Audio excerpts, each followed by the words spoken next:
Tiga.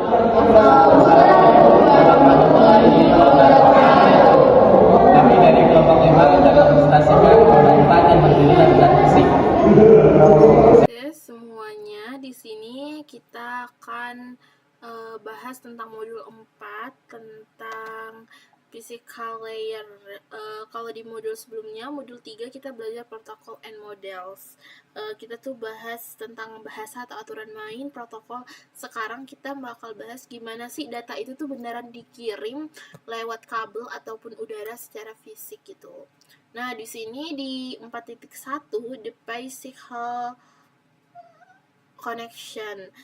Pertama, sebelum kita bisa kirim data, perangkat kita tuh wajib yang namanya punya koneksi fisik dulu ke dalam jaringan gitu, teman-teman. Nah, di sini yang pertama ada wireless router. Koneksi ini nih bisa lewat tanpa kabel, koneksi ini nih bisa lewat kabel ataupun tanpa kabel. Kalau tanpa kabel kita tuh pakai gelombang radio. Nah, kemudian di sini ada wireless router. Kalau kalian lihat di dalam gambar ini, sebuah access point punya beberapa komponen penting. Yang pertama, dia ada antena wireless. Ini nih buat kirim sinyal tanpa kabel. Kemudian yang kedua ada Ethernet switch port. Port itu tuh kita butuhin colokin kabel LAN di sini dari laptop ataupun PC kita. Dan yang terakhir 3 internet port. Internet port itu jalur utama buat nyambung ke jaringan luar ataupun ISP. Nah, di sini juga kita ada wire connection using an Ethernet NIC. Jadi kita tuh koneksi ke perangkat. Nah, biar komputer kita tuh bisa kenal sama jaringan, kita tuh butuh yang namanya NIC atau bisa disebut dengan Network Interface Card. Ada Ethernet NIC buat yang pakai kabel dan ada WLAN NIC buat yang pakai WiFi. Contohnya tuh bisa kita lihat di dalam gambar ini ada kabel biru yang bisa dicolokin langsung ke laptop biar koneksinya tuh bisa lebih stabil gitu, teman-teman. Oke, lanjut saja kita masuk ke 4.1.2. Nah, masuk ke bagian ini di dalam gambar di dalam materi ini, subbab ini 4.1.2 the physical layer ini, apa sih yang sebenarnya dilakukan dalam sama physical layer nih? Yang pertama tuh kita ada transportasi bit.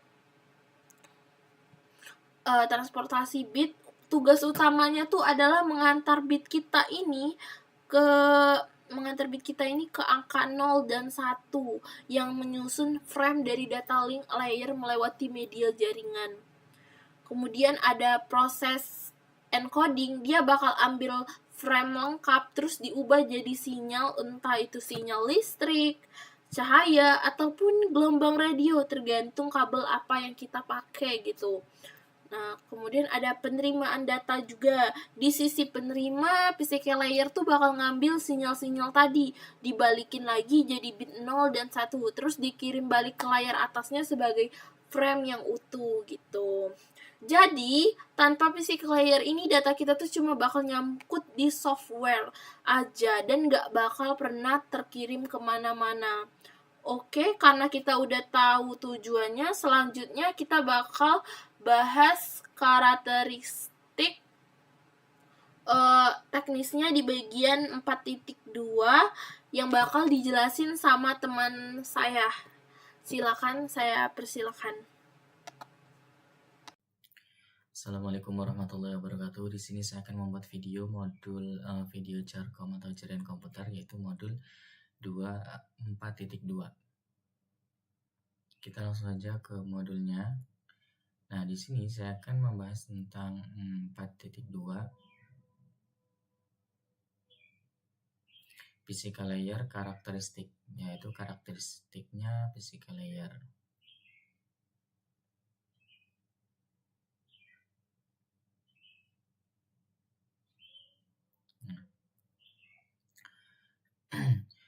Pada bagian 4.2.1 ini standar lapisan fisik. Pada topik sebelumnya kan kita sudah membahas nih, memperoleh gambaran umum tingkat tinggi tentang lapisan fisik dan posisinya dalam jaringan. Jadi topik ini kita akan membahas lebih dalam spesifikasi lapisan fisik. Ini termasuk komponen dan media yang digunakan untuk membangun jaringan, serta standar yang diperlukan agar semuanya dapat bekerja sama. Menurut OSI sendiri, atas dilakukannya menggunakan perangkat lunak yang dirancang oleh para insinyur perangkat lunak dan ilmuwan komputer tentunya, layanan dan protokol dalam rangkaian TCP atau IP didefinisikan oleh Internet Engineering Task Force atau IETF. Nah, jadi bagian ini, lapisan fisik sendiri itu terdiri dari sirkuit elektronik, media, dan konektor yang dikembangkan oleh para insinyur.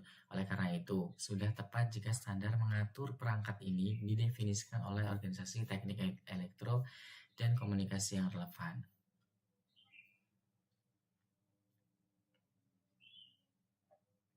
Oke, lanjut ke 4.2.2 di komponen fisiknya. Jadi kan di komponen fisik itu ada apa aja sih? Nah, di standar lapisan fisik tersebut mencakup 3 area fungsional. Yang pertama itu komponen fisik sendiri, yang kedua pengkodeannya, yang ketiga pemberian sinyal. Nah, kita ke komponen yang pertama nih, komponen fisik. Komponen fisik adalah perangkat keras elektronik, media, dan konektor lain yang mengirimkan sinyal yang merepresentasikan bit. Jadi kita udah lihat saja, kita bisa bayangkan saja dari namanya komponen fisik. Komponen fisik, ya, jadi perangkat keras elektronik, media, dan konektor lainnya. Gitu. Yang kedua itu ada pengkodean. Pengkodean atau pengkodean baris adalah metode untuk mengubah aliran bit data menjadi kode yang telah ditentukan sebelumnya. Nah, ini beda lagi nih. Ke komponen yang kedua, kalau tadi kan komponen fisik, kita udah bisa membayangkan dari komponen fisik berarti membahas fisiknya atau luarnya. Sekarang pengkodean. Jadi pengkodean ini metode untuk mengubah aliran bit yang tadinya bit dia itu menjadi kode yang telah ditentukan sebelumnya tentunya kan.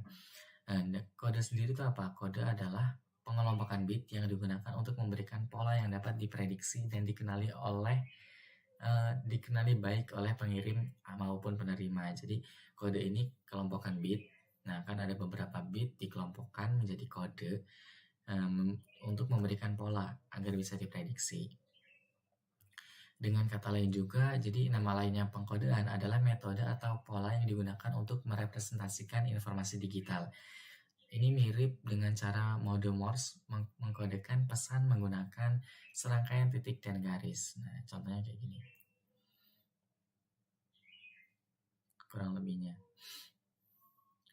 Oke, lalu ke komponen yang ketiga yaitu pensinyalan atau memberikan sinyal. Lapisan fisik harus menghasilkan sinyal listrik, optik, atau nirkabel yang merepresentasikan 1 dan 0 pada media. Cara bit merepresentasikan disebut metode pensinyalan atau memberikan sinyal. Standar lapisan fisik harus mendefinisikan jenis sinyal apa yang merepresentasikan 1 dan jenis sinyal apa yang merepresentasikan 0.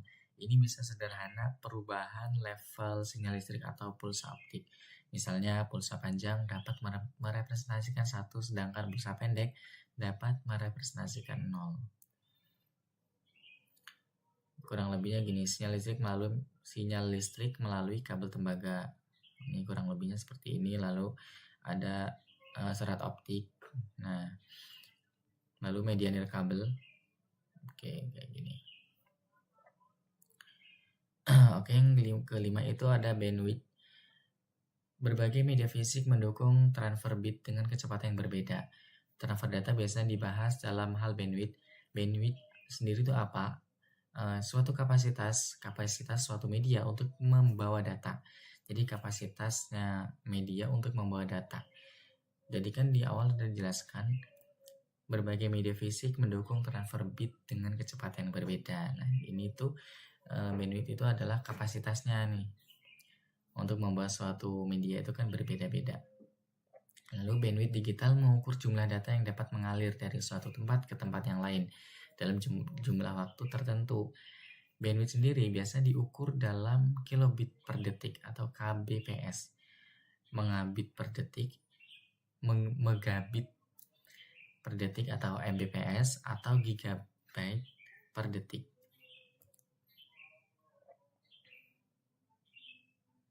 Nah, di sini juga udah ada tabel ukuran yang umum digunakan untuk bandwidth. Ini ada satuan lebar pita, singkatannya persamaan derajatnya. Oke, langsung saja kita ke 4.6, yaitu 42.6 terminologi bandwidth. Istilah-istilah yang digunakan untuk mengukur kualitas bandwidth meliputi latensi, kapasitas, dan output. Latensi yang pertama, latensi ini mengacu pada jumlah waktu, termasuk penundaan yang dibutuhkan data untuk berpindah dari satu titik ke titik lainnya. Dalam jaringan antar segmen atau jaringan dengan banyak segmen tentunya, kecepatan transfer data tidak mungkin lebih cepat daripada tautan paling lambat dalam jalur dari sumber ke tujuan. Bahkan, jika semua atau sebagian besar segmen memiliki bandwidth tinggi, hanya dibutuhkan satu segmen dalam jalur dengan kecepatan transfer data rendah untuk menciptakan hambatan dalam kecepatan transfer data seluruh jaringan. Lalu ada kapasitas. Throughput adalah ukuran transfer bit melalui media dalam periode waktu tertentu. Nih, terus ada beberapa faktor yang mempengaruhi throughput itu sendiri. Yang pertama, jumlah lalu lintas, jenis lalu lintas, latensi yang disebabkan oleh jumlah perangkat jaringan yang ditemui antar sumber dan tujuannya. Lalu ada output nih yang terakhir. Yang output ini terdapat pengukuran ketiga untuk menilai transfer data yang dapat digunakan. Pengukuran ini dikenal sebagai output. Nah, output sendiri apa? Yaitu ukuran data yang dapat digunakan, yang ditransfer selama periode waktu tertentu. Output adalah throughput dikurangi overhead lalu lintas untuk membangun sesi, pengakuan, enkapsulasi, dan bit yang dikirim ulang. Output itu selalu rendah daripada throughput, yang umumnya lebih rendah daripada bandwidth. Nah, kurang lebihnya seperti ini. Ini contoh kecilnya. Oke, sekian video dari saya. Kurang lebihnya saya mohon maaf. Saya akhiri. Wassalamualaikum warahmatullahi wabarakatuh.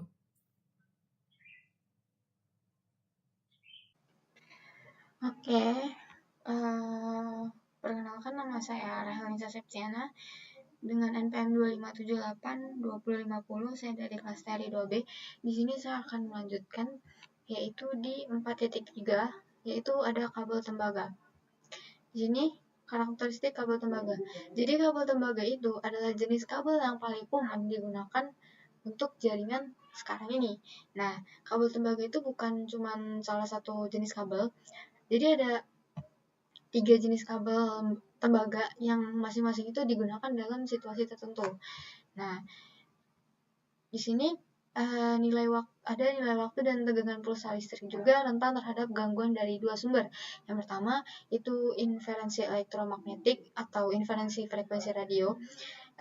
Jadi sinyal EMI dan RFI ini dapat mendistorsi dan merusak sinyal data yang dibawa oleh media tembaga. Terus di sini ada crosstalk, yang dimana crosstalk ini tuh gangguan yang disebabkan oleh medan listrik atau magnet sinyal pada satu kabel ke sinyal kabel yang berdekatan. Di sini ada gambarnya. Di sini yang pertama ada sinyal digital murni, lalu ada sinyal interferensi, terus ada sinyal digital dengan interferensi, terus ada apa yang terbaca sama si komputer.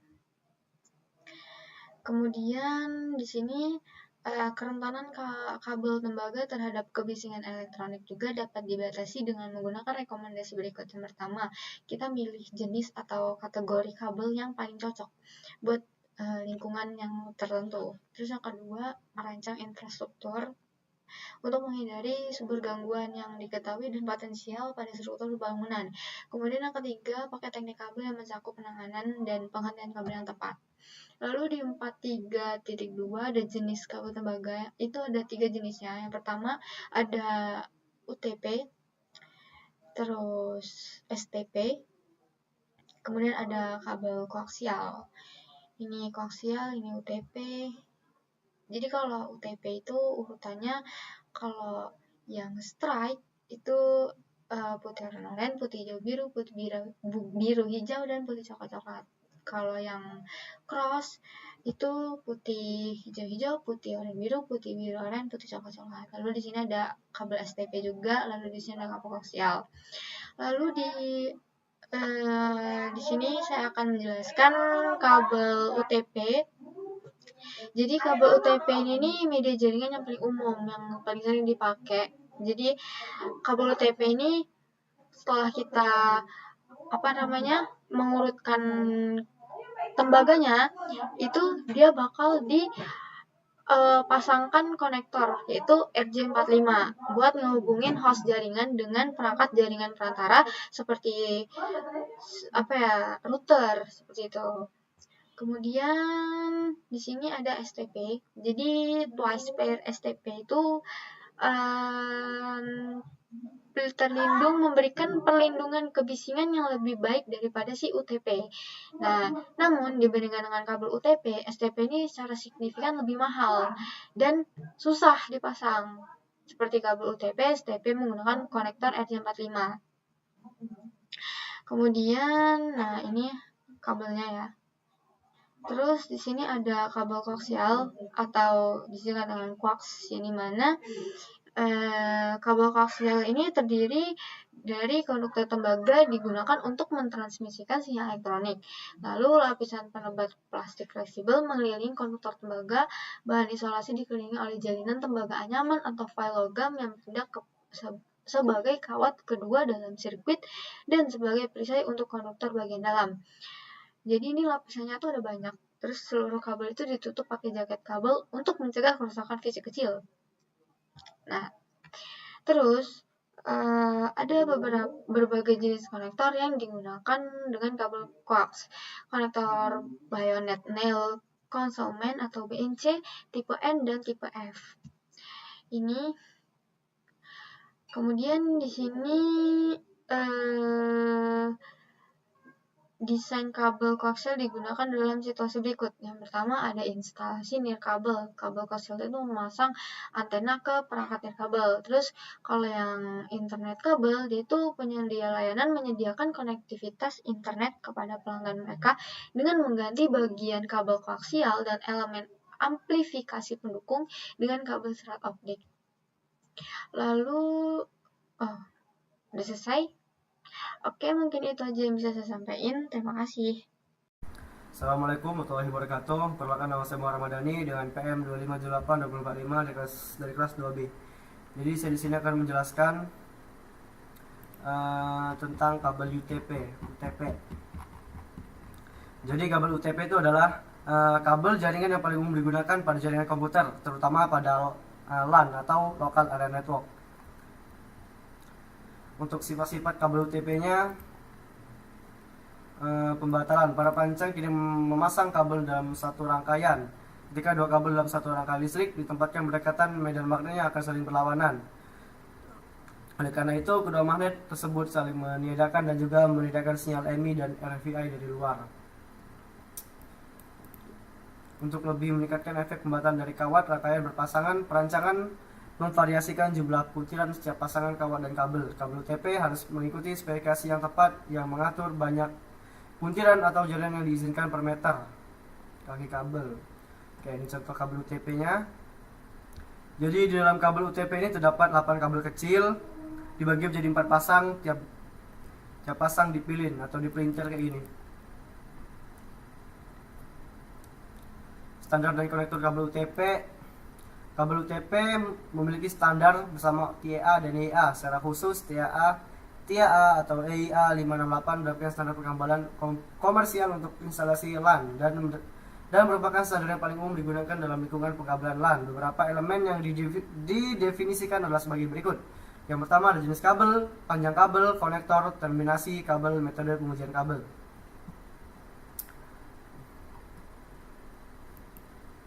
Gambar. Nah, di sini adalah contoh kategori kabelnya. Ada yang pertama ada 3 UTP, ada 5 UTP, dan ada 6 UTP. STP. Kabel Ethernet kabel UTP itu biasanya diakhiri dengan konektor RJ45. yang menjelaskan kode warna kabel untuk penugasan poin pada kabel Ethernet seperti yang ditunjukkan pada gambar di bawah ini. Nah, ini contoh konektor UTP RJ45. Nah, ini adalah soketnya. Nah, ini contoh kabel yang salah. Nah, ini adalah contoh kabel yang terpasang dengan benar. Oke, selanjutnya ada kabel UTP strike drop dan crossover. Jadi ini adalah jenis-jenis kabel utama yang diperoleh dengan menggunakan konversi penghubungan tertentu. Ada Ethernet, strike drop, jenis kabel jaringan yang paling umum, biasanya digunakan untuk menghubungkan host ke switch dan switch ke router. Ada Ethernet, crossover, kabel yang digunakan untuk menghubungkan perangkat sejenis, misalnya untuk menghubungkan switch dengan switch, host dengan host, atau router dengan router. Namun, kabel crossover sekarang dianggap ketinggalan zaman, karena NIC menggunakan medium dependent interface crossover untuk secara otomatis mendeteksi jenis kabel dan membuat koneksi internal. Untuk catatannya, jenis kabel lain adalah kabel rollover yang merupakan hak milik Cisco. Kabel ini digunakan untuk menghubungkan workstation ke port konsol, router atau switch. Ini standar T568A dan T568B. Standar pemasangan. Untuk jenis kabelnya, Ethernet strike drop, kedua ujung T568A atau kedua ujung T568B menghubungkan host jaringan ke perangkat jaringan seperti switch atau hub.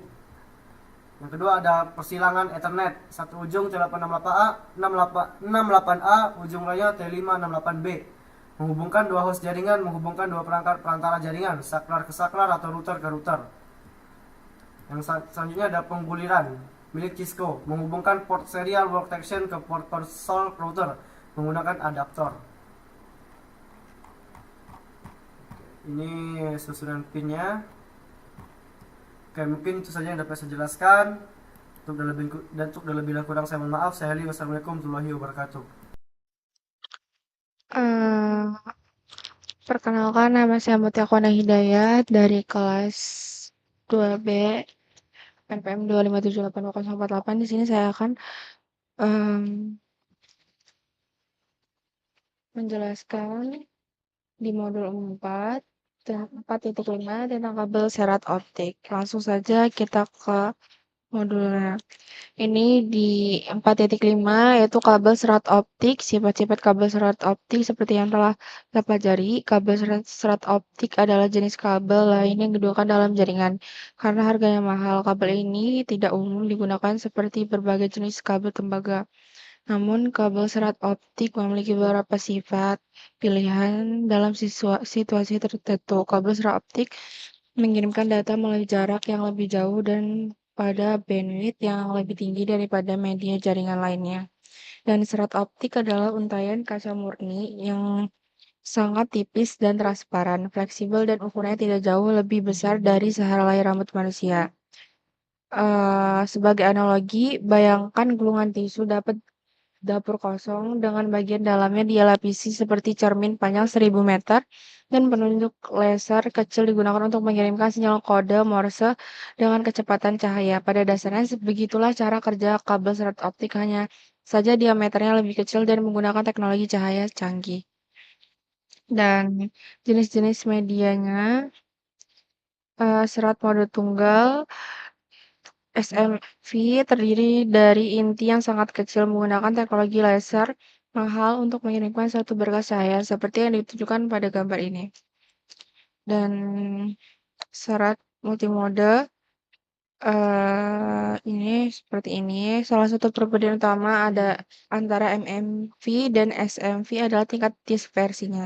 Dispersi mengacu pada penyebaran pulsa cahaya dari waktu ke waktu. Dan itulah mengapa MMV hanya dapat menempuh jarak hingga 500 meter sebelum terjadi hilangnya sinyal. Di 4.5.3, penggunaan kabel serat optik. Kabel serat optik digunakan di 4 jenis industri. Jaringan perusahaan digunakan untuk aplikasi pengkabelan tulang punggung dan menghubungkan perangkat infrastruktur. Fiber to the home (FTTH) digunakan untuk menyediakan layanan broadband yang selalu aktif ke rumah-rumah dan usaha kecil. Dan jaringan jaringan jarak jauh digunakan untuk penyedia layanan untuk menghubungkan negara dan kota. Kemudian jaringan kabel bawah laut digunakan untuk menyediakan solusi berkecepatan tinggi dan berkapasitas besar yang andal dan mampu bertahan di lingkungan bawah laut yang keras hingga jarak transonik. Cari di internet peta telegrafinya. Kemudian 4.5.4 konektor serat optik mengakhiri ujung serat optik. Berbagai jenis konektor serat optik tersedia. Dan ini catatan, beberapa switch dan router memiliki port yang mendukung konektor fiber optik melalui transceiver small form factor pluggable SFP. Nah, ini contoh konektor ujung lurus. Nih. Dan konektor pelanggan seperti ini. Konektor simple lucid. Konektor tuh juga seperti ini. Konektor LC seperti ini. Dan sampai baru-baru ini saya hanya dapat merambat dalam satu arah serat optik. Dua serat diperlukan untuk mendukung operasi duplex penuh. Dan oleh karena itu, kabel patch serat optik menggabungkan dua kabel serat optik dan mengakhiri dengan sepasang konektor serat tunggal standar. Kemudian di 4.5.5 kabel patch serat optik diperlukan untuk menghubungkan perangkat infrastruktur pengguna warna membedakan antara kabel patch single mode dan multimode. Nah, ini contoh kabel patch-nya multimode. Ini patch mode tunggal. Dan ini patch multimode. Ini juga patch mode tunggal. Di 4.5.6 serat optik versus tembaga ada banyak keuntungan menggunakan kabel serat optik dibandingkan dengan kabel tembaga. Tabel berikut menyoroti beberapa perbedaan. Nih. Masalah implementasi bandwidth yang didukung 10 Mbps 10 Gbps. Ini kabel serat optiknya dan ini jaraknya. Ketebalan terhadap MII dan RFI, kekebalan terhadap bahaya listrik rendah dan kabel serat optiknya tinggi, biaya media dan konektornya terendah, kabel serat optiknya paling tinggi, diperlukan keterampilan instalasinya, kabel UTP-nya terendah, kabel serat optiknya paling tinggi, dan yang terakhir tindakan pencegahan keselamatan, kabel UTP-nya terendah, kemudian kabel serat optiknya paling tinggi. Dan udah, mungkin cuman itu saja yang bisa saya sampaikan. Saya akhiri. Wassalamualaikum warahmatullahi wabarakatuh. Baik, di sini saya akan melanjutkan materi yang telah dipaparkan oleh rekan saya. Selanjutnya kita masuk ke dalam materi 4.6 yaitu media nirkabel. Yang pertama itu ada properti media nirkabel, yang dimana media nirkabel itu membawa sinyal elektromagnetik yang mewakili digit biner komunikasi data menggunakan frekuensi radio dan gelombang mikro. Kemudian ada beberapa batasan nirkabel. Yang pertama itu ada area cangkupan, yang kedua itu ada interferensi, yang ketiga itu ada keamanan, serta yang keempat itu media bersama. Selanjutnya ada jenis-jenis media nirkabel. Spesifikasi lapisan fisik itu diterapkan pada area yang mencakup pengkodean data ke sinyal radio, frekuensi dan kekuatan transmisi, persyaratan penerimaan dan decoding sinyal, serta desain dan konstruksi antena. Kemudian ada beberapa standar nirkabel. Yang pertama itu Wi-Fi, yaitu teknologi LAN nirkabel atau WLAN, bisa kita sebut sebagai Wi-Fi. WLAN itu menggunakan protokol berbasis perselisihan yang dikenal sebagai penghindaran akses ganda atau tabrakan. Nah, sensor operator. Kemudian ada Bluetooth. Ini adalah standar jaringan area pribadi nirkabel atau WPAN, umumnya kita kenal sebagai Bluetooth. Itu untuk mengakses proses pemasangan perangkat untuk berkomunikasi dalam jarak dari 1 hingga 100 meter. Kemudian ada WiMAX, umumnya itu dikenal sebagai standar nirkabel menggunakan topologi point to multipoint untuk menyediakan akses broadband nirkabel. Kemudian yang itu terakhir ada Zigbee, yaitu adalah spesifikasi yang digunakan untuk komunikasi kecepatan data rendah dan daya rendah. Dan Zigbee biasanya digunakan untuk lingkungan industri dan Internet of Things (IoT) seperti saklar lampu nirkabel atau pengumpulan data perangkat medis. Kemudian ada LAN nirkabel. Untuk implementasi data nirkabel umumnya itu adalah untuk memungkinkan perangkat terhubung secara nirkabel melalui LAN. Secara umum, LAN itu memerlukan perangkat jaringan. Yang pertama itu ada wireless access point untuk memusatkan sinyal nirkabel dari penggunaan dan terhubung ke infrastruktur jaringan berbasis tembaga yang ada seperti pada Ethernet. Kemudian yang terakhir adaptor NIC nirkabel. Ini tuh untuk menyediakan kemampuan komunikasi nirkabel ke host jaringan. Kemudian ini ada contoh gambar Cisco